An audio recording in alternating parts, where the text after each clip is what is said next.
Thank you all so much for being here.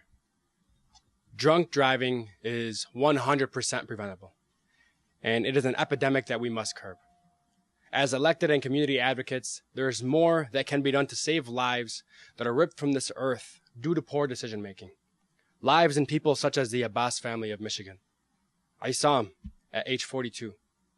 Rima, 38. Ali, 14. Isabella, 13. And Giselle, 7. May God rest their souls. Taken away from their families and loved ones by a drunk driver. We are proposing a bill package that will further separate drinking from driving and help save thousands of lives. Our first proposal, House Bill 4420 and 4421, seeks to lower the BAC level from 0.08 to 0.05. And our second proposal, House Bill 4423, would require an ignition interlock device for all first-time convicted drunk drivers, expanding the requirement in Michigan law that only applied this to super drunk drivers who blew in at a BAC of 0.17 or above. These proposals will help change behaviors, and they are backed by the science and backed by the leading experts combating drunk driving across our country. As a public health professional, I am motivated by the facts, and we know that the current policies in place are not working, which is why we must do more. I have a statement from the Abbas family that, with their permission, I would like to share. As painful as this horrific tragedy has been, it brings us peace and hope that positive action is being taken to help prevent tragedies like this from ever touching another family. Our hope is that our great state can take whatever precautions necessary to prevent the loss of life due to intoxicated driving. If we can save even one life, then we can rest easier knowing a family is spared such devastation. We are forever indebted for Rep. Hammoud's support and action during a time that has left us heartbroken and lost. And we are comforted by this news and hope that legislators across the state support these measures and allow our loved ones' legacies to live on.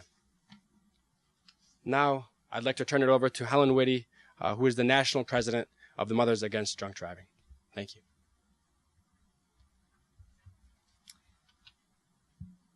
Good afternoon. I'm Helen Whitty. I'm the national president of Mothers Against Drunk Driving, and I'm honored to stand alongside Rep. Hammoud and so many of our traffic safety partners this afternoon to announce MAD's support of legislation lowering the legal threshold for driving under the influence in Michigan to 0.05. This marks the first time MAD has endorsed state legislation in support of a 0.05 BAC limit, and will also support 0.05 legislation in states where it's introduced. MAD fought hard to pass a nationwide 0.08 BAC law that has saved more than 40,000 lives, and it will continue to save lives. Yet drunk driving has increased by 9% since 2014. Likewise, drunk driving deaths has risen from fewer than 10,000 in 2014 to nearly 11,000 in 2017. Something has to change. A growing and undeniable body of research shows a statistically higher crash risk at 0.05 BAC. 0.05 is impairment. It is a level adopted by more than 100 countries, and it is a level a majority of Americans, 63%, according to AAA, already support. The risk of being in a fatal single vehicle crash is at least 7 times higher for drivers with a 0.05 BAC to 0.079 BAC than for drivers with no alcohol in their system, according to the National Transportation Safety Board. Let me be clear. 0.05 is not typically 1 or 2 drinks after work. According to the CDC, a 160-pound male would have to drink 3 drinks in an hour to reach a 0.05 BAC. The general public already thinks people should not drive after 2 or 3 drinks. Our support for this bill is not to stop people 21 and older from drinking alcohol. For nearly 4 decades, MAD has maintained that the safest decision is to not drink and drive. This legislation is life-saving if all states adopted .05 legal threshold, alcohol-impaired deaths would drop by more than 11%, saving 1,790 lives a year. It's a staggering number when you consider the families that are spared the pain of a sudden, violent, preventable death of a child, a spouse, or a sibling. I know that pain. On June 1st, 2000, my 16-year-old daughter went out on her rollerblade route, and she never came home. Until that day, my husband and I had what we considered our dream family. We were four of us, two children, a boy and a girl, and they were named for us, the perfect names. We were John and Helen Marie. Helen Marie, because I did not want to be old Helen or big Helen. And she was my firstborn, and as firstborns, they frequently put you through your mom paces, so she did. But we had so much fun. When John, her younger brother, arrived about 3 years later, she was so excited until she realized that he was there to stay, and she'd have to learn to share. And she did. She most importantly, though, she loved him deeply. They were not the perfect children. Perfect names, not perfect children. But they were well adjusted. And that's what we had prayed for. An alcohol and marijuana impaired teen driver ended that dream. Helen Marie was just a few blocks from our home, rollerblading on a bike path, when she looked up and saw a car coming toward her, spinning toward her on that bike path. There was nothing she could do but die. And she did, very suddenly and very violently, in front of a lot of people. It was a bright, sunny afternoon. I cannot fully describe to you the hours, days, months, and years following that. First, it was organizing a funeral for my 16-year-old daughter. Then it was answering a call about organ donation. Then it was packing up things of hers that still held her essence. Standing in a criminal courtroom. Totally foreign. But Mad was there. Mad showed me that I would not die of my grief. Mad gave me hope. They also gave me a platform. I could only lean on it at first. But then I learned on it. And then I learned to fight from it. That's why I'm here today. I'm going to stand on this platform today until we have a future with no more victims. I stand on that platform today to support life-saving legislation that would not only lower the legal threshold to .05 in Michigan, but also make ignition interlocks mandatory for every drunk driver after the first offense. Mad applauds Representative Hammoud for also introducing this life-saving proposal. Since 2010 in Michigan, ignition interlocks are required for all repeat and first-time offenders with a BAC of .17 or greater. This legislation expands on that law, giving all first-time offenders the option to use an interlock to drive during a 90 to 100-day license suspension period. 32 states plus Washington, D.C. have similar laws. Ignition interlocks are a cornerstone of MAD's campaign to eliminate drunk driving. For more than a decade, we have advocated for ignition interlocks for all offenders, every offender, after the first offense. We know we can no longer just take away driving privileges and hope for the best, because here's what we know. 50 to 75% of drunk driving offenders who have a license suspension continue to drive anyway. We also know that, according to the CDC, ignition interlocks are 67% more effective in reducing repeat offenses compared to license suspension alone, and they are proven to reduce drunk driving deaths by 16%.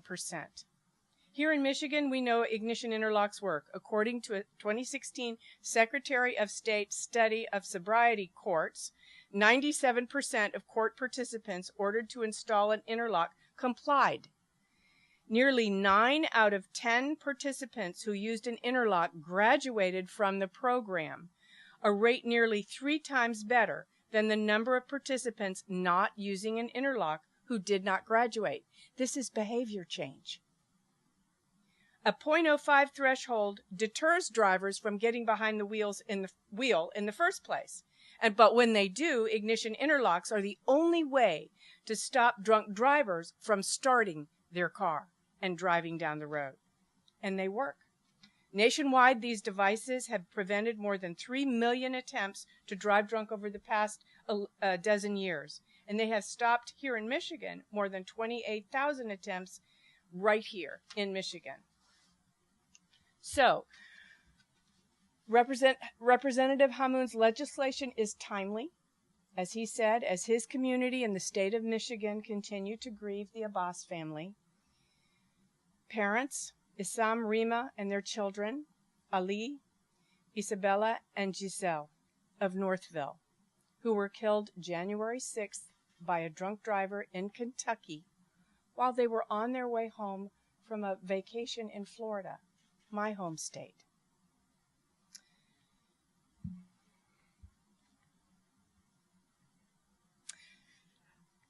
To the Abbas family,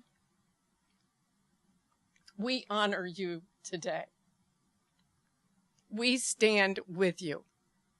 We fight for you and the nearly 1 million other victims we have served since our founding. Thank you, Rep. Hammoud, for authoring these proposals. We call on lawmakers to advance these bills this session.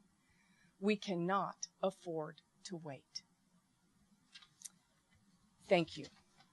And now it's my honor to introduce Nick Smith, NSC Interim President and CEO.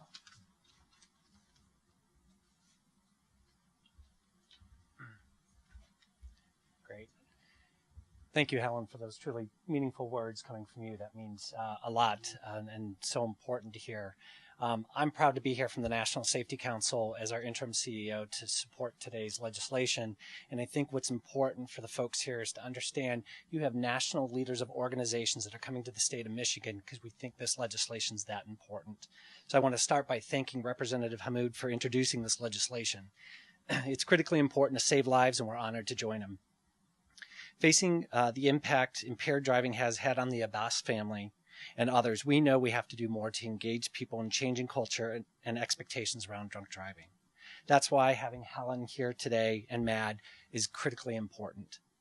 We've partnered with MAD on a number of other issues through the years, and I know that your support in sharing voices of families, we can do so much more to drive support for this life-saving legislation, both here in Michigan and beyond. At the National Safety Council, we have focused on eliminating preventable deaths at work, at home, and on the road for over 100 years. As many of you know, we take road safety very seriously. After all, it's the #1 cause of workplace deaths, and it's the second leading cause of preventable deaths in the United States. It's an everyday killer that affects everyone.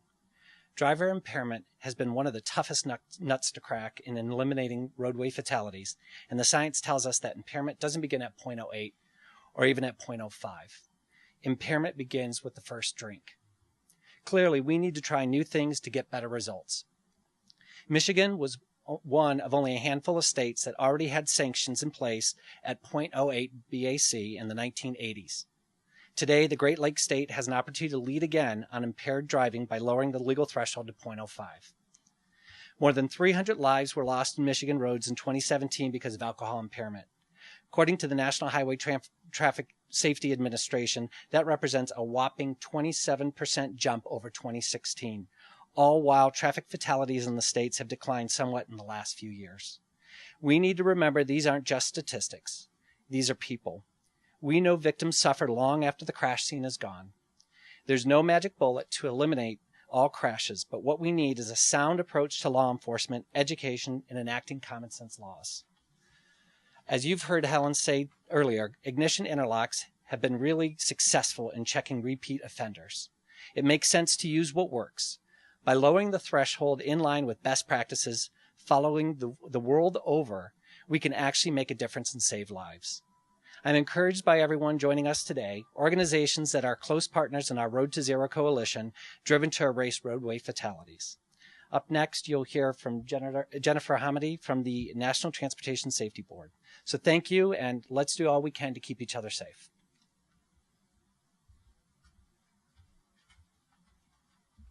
Good afternoon. First, I just want to say I'm honored to be here. I'm honored to be present here with such tremendous leaders on such important safety issues.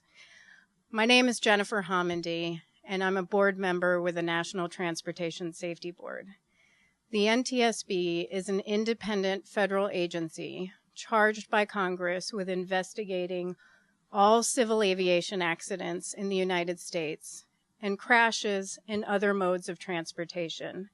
As a result of those accident investigations, we issue safety recommendations to federal, state, local, and other entities to prevent future crashes, fatalities, and injuries.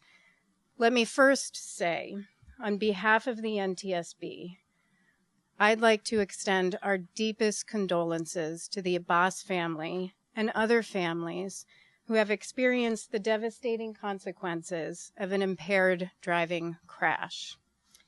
I'm here today in support of two proven countermeasures that, if enacted, will reduce impaired driving crashes, save lives, and prevent injuries in Michigan: lowering the legal BAC limit to 0.05 and requiring ignition interlocks for all offenders. These two issues are on the NTSB's most wanted list of transportation safety improvements and are highlighted in our 2013 Reaching Zero report. We all know that drinking and driving kills, but what most people fail to recognize is that impairment begins at the first drink. Nick said it. Let me repeat that. Impairment begins at the very first drink. Even a small amount of alcohol can affect driving ability. The solution is simple. Drink or drive, don't do both. Because the cost of making the wrong decision is far too great. I'm not talking about the economic cost. I'm talking about the lives that are lost and the lifelong impact that these senseless tragedies have on victims and their families. According to the National Highway Traffic Safety Administration, Michigan ranks among the top 20 states with the highest percentage of alcohol-impaired driving fatalities. And that's just fatalities. Thousands more have suffered lifelong injuries. Nationwide, the numbers are staggering. More than 10,000 people die annually on our nation's roads in alcohol-involved crashes. That's 29 people every single day, or one every 48 minutes. Think about that. In the time we've held this press conference, at least one person has died as a result of an alcohol-involved crash. The real tragedy is that these deaths are 100% preventable. Research shows that lowering the BAC levels to 0.05 acts as a broad deterrent, causing people to change their behavior, to choose whether to drink or drive. I'm pleased that Utah was the first state to act on our recommendation to lower the legal BAC to 0.05 this past December. Other states are actively considering legislation, including California and New York. Now Michigan has the opportunity to make its roads safer for everyone. The NTSB also strongly supports ignition interlocks for all offenders.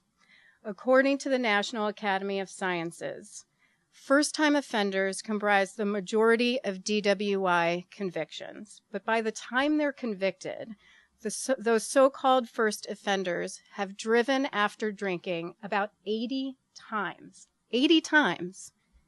Yet Michigan's focus is repeat offenders. Intervention has to start early on the first conviction to decrease the likelihood of subsequent offenses, reduce crashes, and save lives. Again, I want to thank Representative Hammoud for introducing HB 4419, 4420, and 4421, and for his efforts and all of your efforts to improve safety in Michigan. I now want to take this time to introduce Tara Gill, who is Senior Director of Advocacy and State Legislation for the Advocates for Highway and Auto Safety.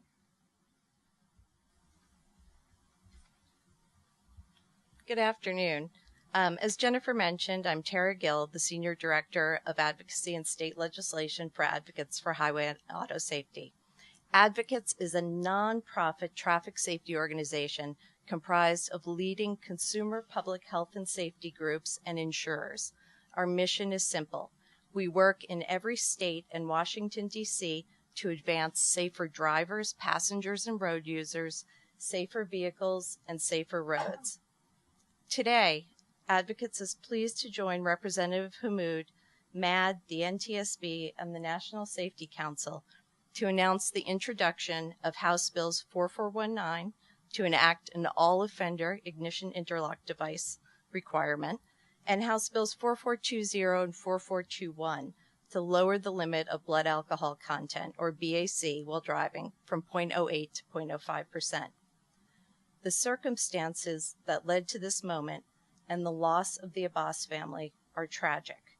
We commend Representative Hammoud for taking swift action to ensure the health and safety of Michigan motorists by sponsoring this common sense legislation to curb alcohol-impaired driving.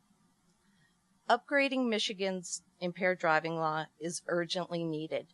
As Nick mentioned, impaired driving fatalities in the state spiked in 2017. In addition to the tremendous emotional toll, traffic crashes also exact a heavy financial toll. And Michigan taxpayers foot the bill for nearly $9.6 billion annually. This amounts to a crash tax of $971 for each and every Michigander, well over the national average of $784. Drunk driving is also hurting businesses. Nationally, these crashes cost employers $6 billion each year. Drunk driving is a deadly and costly problem that requires immediate attention and action. One of the most effective strategies to prevent these crashes is enactment of strong impaired driving laws that target a range of dangerous behaviors related to alcohol consumption and driving.